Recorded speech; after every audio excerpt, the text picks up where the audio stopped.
Bonjour et bienvenue pour cette nouvelle vidéo qui sera un peu light, qu'on va discuter sur un élément aussi important qui est comment déployer le glossiaire. Il est souvent demandé et utilisé lors de l'impression de détails sur l'article et en d'autres termes, si vous vous rappelez, dans la dernière vidéo, nous avons créé nos articles et on a saisi la référence et également la désignation.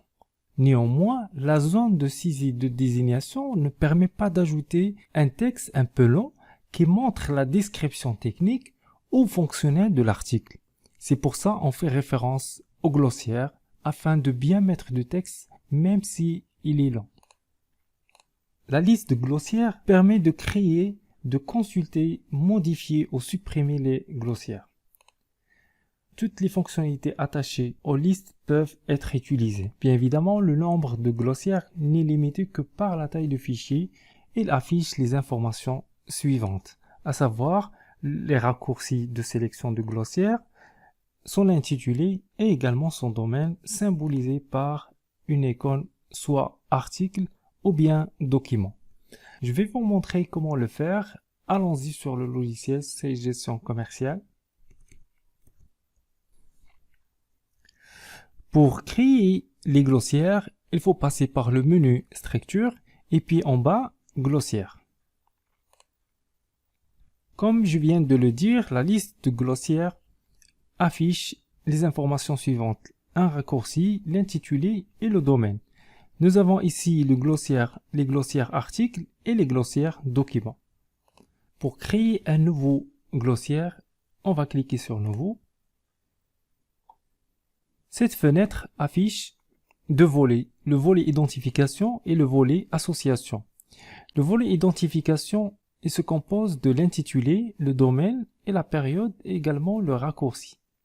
L'intitulé, c'est une zone pour désigner le glossiaire. Cette information il est obligatoire. Le domaine, c'est une liste déroulante qui offre les choix suivants, l'article et document. Pour le domaine article, le glossiaire est destiné à être rattaché à certains articles dont il sert de descriptif. Il sera directement imprimé dans les pièces si cela a été demandé dans le dialogue d'impression. Par contre, le domaine document, le glossiaire peut être imprimé à n'importe quel endroit dans les pièces si l'objet de mise en page correspondant a été placé dans le document d'impression.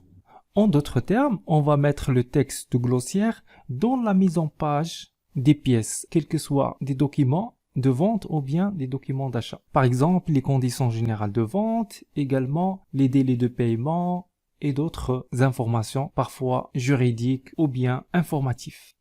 Je vais essayer de faire un exemple très simple. On va créer un glossaire pour l'article arrosoir. Le domaine, c'est un article.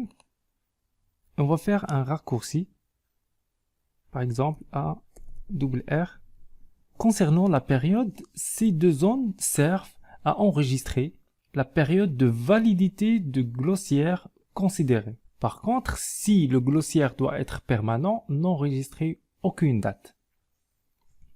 Et ici, nous avons le texte de glossiaire. Je vais essayer de faire copier-coller d'un texte au hasard. Par la suite, on va associer ce glossaire à un article. Notre article, c'est arrosoir. Et puis, on clique sur OK.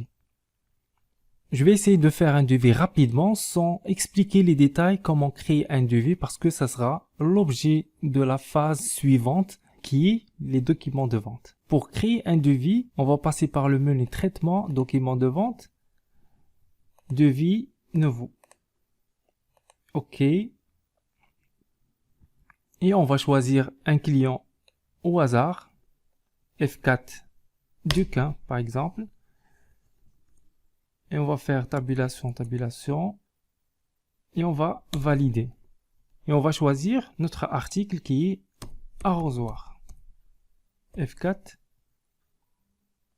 arrosoir vert. Donc il a mentionné le prix unitaire, la quantité, on va mettre par exemple une seule quantité. Et puis enregistrer. On va essayer d'imprimer ce document pour vous montrer l'impression de glossiaire. La désignation, c'est arrosoir vert, mais nous avons ajouté d'autres informations, parfois techniques ou bien commerciales, qui va expliquer davantage et qui va donner plus de détails sur l'article. On va imprimer, on va choisir la mise en page du devis et puis on va cocher impression des glossiaires rattachés. Alors, si on ne coche pas cette option, il va imprimer seulement la référence et la désignation. Donc, ouvrir.